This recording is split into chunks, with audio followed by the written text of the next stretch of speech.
Okay, this is a 2020 Yamaha. Came in for some damage on the bottom, a big hole. And basically they paint these things. Base coat, clear coat. So really you can't get the color matched perfect, so you just paint the whole bottom of the hole. And you know, this one had a big giant hole right in here, you know, about, I don't know, almost a couple of feet long, a big ripped out section. And now we got her fixed up. She's nice and flat, full of epoxies and fiberglass and all kinds of things. But when you start sanding this thing, you start removing the decals and you start really getting ready to paint it. You want to do the best you can.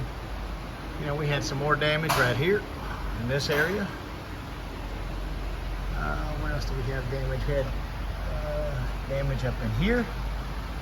Had damage up in here. We had damage up here in the nose. We had damage, of course, in the front, all the way down the keel line, pretty much. Go around to this side. We had some damage up in there. Small damage spot there. Damage there.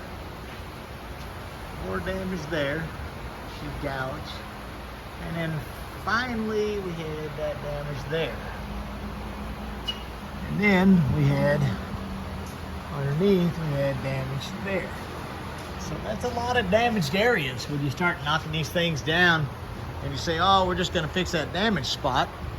And you wonder why the bill might be so expensive, is because it's a tremendous amount of damage and it's a tremendous amount of labor.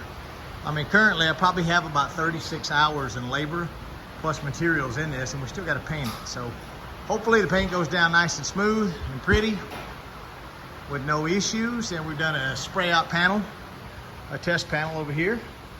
It's a little dirty now just from all the sanding. But there's our spray out panels based on different primers, right? So we're trying to achieve this one on the right or the left of my thumb to get it pretty close. But anywhere it lands, obviously not the last one, is way too dark. So we're about to spray this thing down. Hopefully it turns out really well. Can dry over the weekend and maybe ready for the customer by Monday.